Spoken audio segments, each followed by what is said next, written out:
Develop అయి ఉన్నది, already national highway connectivity ఉన్నది, ఆల్రెడీ ఇక్కడ ఎయిర్పోర్ట్ ఉంది, ఆల్రెడీ పోర్ట్ ఉంది. ఇటు పక్క నుంచి చూసుకుంటే గుంటూరు ఒక అద్భుతమైనటువంటి ఎడ్యుకేషనల్ హబ్గా ఉంది. పారిశ్రామికంగా విజయవాడను అభివృద్ధి చేసుకోవచ్చు, ఇక్కడ రైల్వే స్టేషన్ని ఎక్స్టెండ్ చేసుకోవచ్చు, అవసరమైతే ఇంకో ఎయిర్పోర్ట్ కట్టుకోవచ్చు, లేదు అంటే గుంటూరులో ఇంకో ఎయిర్పోర్ట్ లేకపోతే ఇంకొక పెద్ద రైల్వే స్టేషన్ కట్టుకోవచ్చు. ఈ 3 పట్టణాలను కలుపుతూ ఒక నేషనల్ హైవే NH5 కనెక్టివిటీ ఉన్నది. కాబట్టి మనం అత్యంత తక్కువ ఖర్చుతోటి ఇక్కడ ఆల్రెడీ ఎస్టాబ్లిష్డ్ సిచ్యువేషన్ ఉంది కాబట్టి, ఎస్టాబ్లిష్డ్ ఇది ఉంది కాబట్టి ఇప్పటికిప్పుడు అమరావతిలో 40 అడుగులు తవ్వితే నీళ్లు పడుతున్నాయి. నువ్వు ఒక 10 అంతస్తులు బిల్డింగ్ కట్టాలి. అరే 40 అడుగులు తవ్వితే కృష్ణానది నీళ్లు పడుతుంటే లూజు సాయిల్ అయితే రేపొద్దున ఒక 10 సంవత్సరాల తర్వాత ఆ బిల్డింగ్ కొలాప్స్ అయిపోతే గట్టిగా నేను మిమ్మల్ని రాష్ట్ర ప్రజలను అడుగుతున్నా, మొన్న బుడమేరు పొంగినప్పుడు మంతెన సత్యనారాయణ ఆలయం దగ్గర నుంచి మొత్తం పరిసర ప్రాంతాల పరిస్థితి ఏంటో ఆలోచించండి. బుడమేరు పొంగినప్పుడు హైకోర్టుకి వెళ్ళటానికి ఇంచుమించుగా 4 రోజుల పాటు హైకోర్టుకి సెలవు. ఆంధ్రప్రదేశ్ భూపాల్ యొక్క రాజధాని భూపాలు 18 లక్షల మంది జనాభా సార్.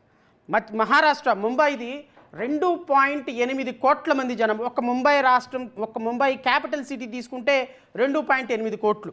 తర్వాత తమిళనాడు మన పక్కనే ఉన్న చెన్నై రమారమి 70 లక్షల మంది సార్. తర్వాత హైదరాబాద్ తెలంగాణ వచ్చి 1 కోటి, అంటే 98-97 లక్షలు రమారమి. But we can take it రఫ్గా ఏది కోటి. ఇవి కూడా 2011 సెన్సెస్కు తీసుకున్న ప్రాంతం తీసుకుంటే అంటే రమారమి మన రాష్ట్రంతో చిన్న రాష్ట్రాలు కావచ్చు, మనకంటే చిన్న రాష్ట్రాలు కావచ్చు, రమారమి హైదరాబాద్ 1 కోటి మంది, ముంబై 2.80 కోట్ల మంది, హైదరాబాద్ వచ్చి 1 కోటి మంది, చెన్నై వచ్చి రమారమి 68 లక్షల మంది. ఇట్లా దేశవ్యాప్తంగా ఏ క్యాపిటల్ని చూసుకున్నా రమారమి 60 లక్షలు, 70 లక్షలు, 30 లక్షలు, 40 లక్షలు ఉన్న ప్రాంతం ఉంది. కానీ 78,000 మందితోటి 5.5 కోట్ల మంది ప్రజలు నివసించేదానికి క్యాపిటల్ సిటీ నిర్ణయం చేయటం మీ అంత చేతగాని, మీ అంత చావలేని ప్రభుత్వం అని చెప్పడానికి ఇది ఒక ప్రత్యక్ష ఉదాహరణ. దీన్ని కౌంటర్ ఇవ్వడానికి, దీన్ని ఓవర్కమ్ అవడానికి మాజీ ముఖ్యమంత్రి జగన్మోహన్ రెడ్డి గారు ఒక ప్రపోజల్ పెట్టారు. అది రైటా రాంగా ప్రపోజలు? ఒక రాజకీయ పార్టీగా ఆయనకున్నటువంటి వెసులుబాటు అది. ఒక రాజకీయ పార్టీగా ఆయన రాజకీయపరమైన నిర్ణయం. మీరెవరు కాదనటానికి? మీ విధానపరమైన నిర్ణయం అమరావతి రాజధాని. ఎస్, అమరావతి రాజధాని. మీరు కేంద్రంలో పార్లమెంట్లో చట్టం చేయించుకున్నారు. హైదరాబాద్ రాజధాని, తెలంగాణ రాజధాని హైదరాబాదు. అది విధానపరమైనటువంటి నిర్ణయం. లేదు ఇంకో రాజకీయ పార్టీకి ఇంకొక విధమైనటువంటి విధానం ఉంటుంది. వైఎస్ఆర్ కాంగ్రెస్ పార్టీ విధానం మావిగన్ అనుకుందాం. వాట్ ఈజ్ రాంగ్ అంటున్నాను నేను. మావిగన్ పెట్టుకోవటానికి ఒక రాజకీయ పార్టీగా ఆయనకున్నటువంటి అవగాహన, ఆయనకున్నటువంటి వెసులుబాటు ప్రకారం మావిగన్ అనేటువంటి ఒక ప్రపోజల్ పెట్టారు. What is wrong in that? మాజీ ముఖ్యమంత్రి జగన్మోహన్ రెడ్డి గారు చెప్పినటువంటి ప్రపోజలు ఆయన ఏమన్నాడు? గుంటూరు, విజయవాడ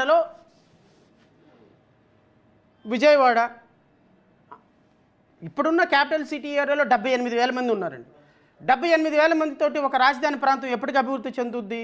78,000 మందితోటి రాజధాని ప్రాంతం అని 5.5 కోట్ల మంది ప్రజలకు చెప్పుకోవడానికి ఎంత దేశాల్లో ఎక్కడ లేని విడ్డూరం మన రాష్ట్రంలోనే. అండ్ ఇంకొకటి, అమరావతి ప్రాంతం అనేది ఒక చిన్న పల్లెటూరు ప్రాంతం. ఇది రాజధానిగా డెవలప్ అవ్వాలి అంటే, ప్రపంచ ప్రఖ్యాతి రాజధానిగా డెవలప్ అవ్వాలి అంటే రమారమి 2.5 లక్షలు 3 లక్షల కోట్ల రూపాయలు ఖర్చు అవుతుంది.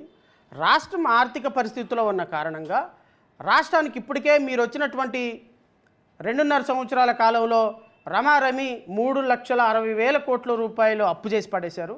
ఇంకా ఈ 2.5 సంవత్సరాల్లో ఇంకో 4 లక్షల కోట్ల రూపాయలు అప్పు చేస్తే ఇడిదిరిగి మొత్తం 15 లక్షల కోట్ల రూపాయలు అప్పు టచ్ అయ్యే అవకాశం ఉంటుంది. గత ప్రభుత్వంలో చేసిన అప్పు, ఈ ప్రభుత్వంలో చేసిన అప్పు. కాబట్టి ఈ 15 లక్షల కోట్ల రూపాయల అప్పుతో ఎప్పటికి రాజధాని డెవలప్ అవ్వాలి? ఏ విధంగా 97,000 మందా 73,099 మంది 73,099 మంది ఉన్నటువంటి ప్రాంతం ఎప్పటికి డెవలప్ అవ్వాలి? విజయవాడలో రమారమి 24 లక్షల మంది పాపులేషన్ ఉంది. గుంటూరులో రమారమి 9,84,000 అంటే రమారమి 10 లక్షల మంది పాపులేషన్ ఉంది. మచిలీపట్నంలో 2,82,000 మంది, రమారమి 3 లక్షల పాపులేషన్ ఉంది. అదొక 24, ఇదొక 10, 34 ప్లస్ అదొక 34.